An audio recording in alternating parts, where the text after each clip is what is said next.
Namaste, sir. Namaste, namaste, Kairav. Sir, I welcome you on our another session, which is Chat 2, on our forthcoming session on how to handle your boss. And sir, for this particular session, we have been receiving very good response from the audience. Uh, Sir, I have few more fundamental questions for you, which are more specific and which are more oriented to this particular topic of how to handle your boss. Sir, so Yeah, may I, sir? yeah, go ahead, go ahead. Yeah. So, sir, my first question is there any difference between the attitude, aptitude, and mentality of the bosses of different sectors, especially in academics and corporate? Yeah, this is really a wonderful question. See, basically, bosses are made and not born. So, what happens when an individual is in corporate? The bosses of corporate are quite different compared to the bosses in the sector of academics. And in corporate also, like bosses in FMCG are different, in chemical are different, and in IT sector they are different. Basically, all are human beings. But if I have to compare in terms of an aptitude, attitude, and mentality, I would say that corporate bosses' mentality is focused on performance, and performance. You know, so what happens when they perform very nicely? They become egoistic. You know, you can only perform if you have a positive attitude. So that attitude is also very good, and aptitude definitely. Wherever they enter, the aptitude is there. Whereas in academics, it's quite a different thing. Uh,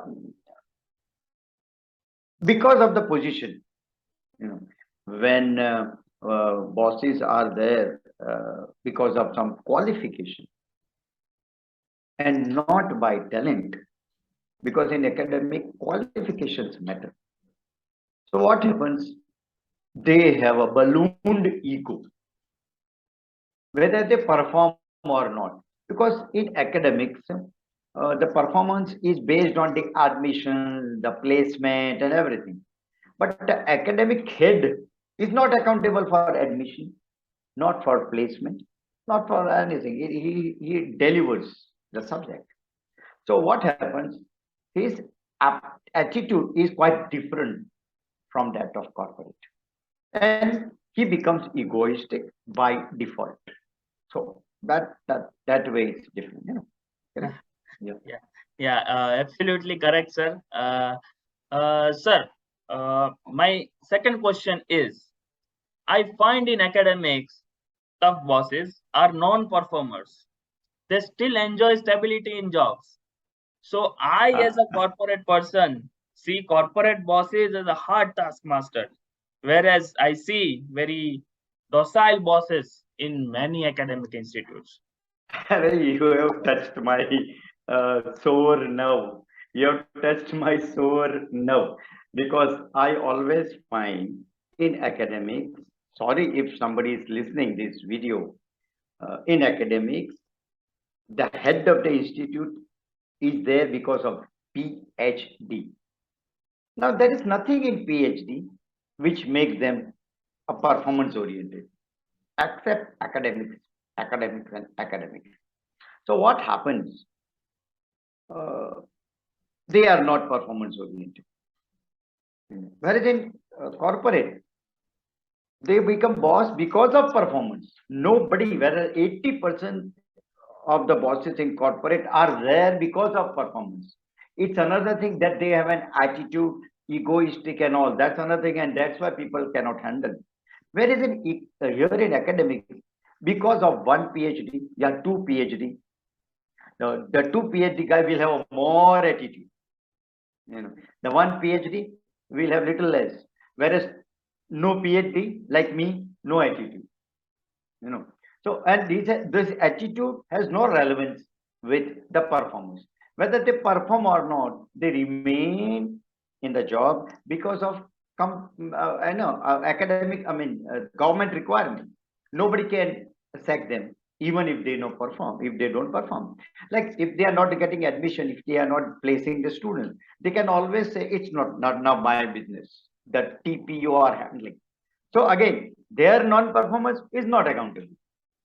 Their performance, how many lectures they are taking in a day? Oh, they are taking. How many attendance is there of the students? Oh, 80% of the students have attended 80%. So they have done their academic requirement.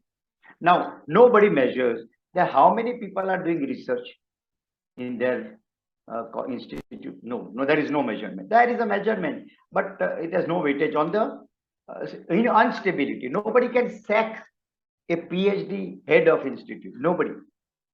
It's a government secure job. Whereas in corporate, there is nothing like security. There is nothing like 9 to 5 job. There are आने का time है, जाने का time नहीं. In academics, आने का time है कि नहीं, God knows. But जाने का time 3 बजे है. And 1.5 लाख तो पगार लेना है. And nobody can stop them from 1.5 lakhs per month to 50,000 per month. Academics में ऐसा होता है, whereas corporate में होता है. Now the bosses who are there since many years in an institute become arrogant and impervious to the students' requirement. बच्चे को क्या चाहिए उनको कोई पड़ी नहीं. They give a deaf ears to the requirement of the students. And they considered employability is not their KRA. Their KRA is to run the institute in terms of lecture लिया कि नहीं लिया, faculty आए कि नहीं आए, faculty को खखड़ाने का. These are all the parameters.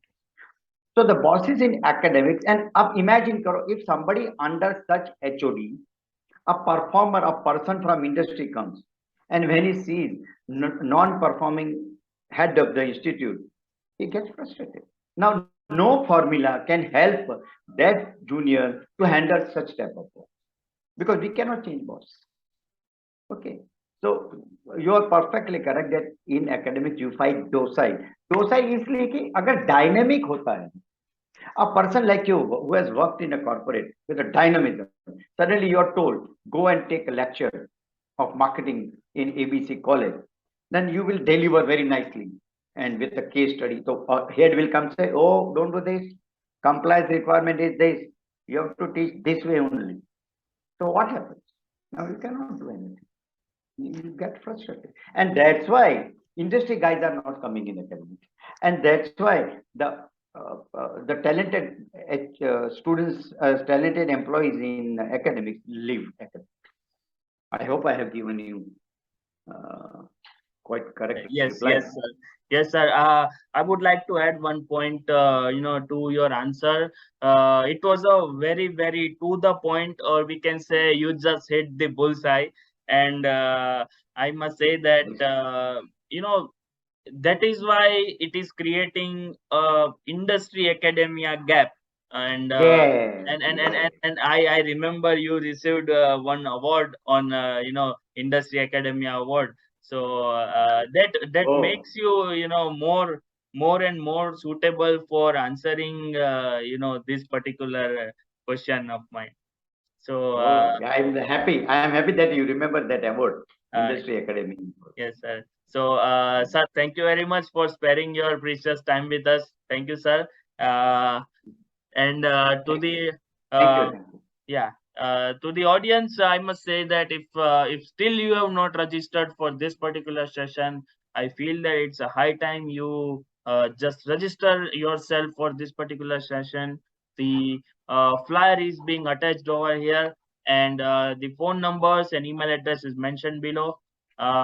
Just give me a text, and I will reply you back as soon as possible. With that note, thank you very much, sir. Thank you. Thank you all. Thank you. See you tomorrow once again with a new episode. Sure, sir.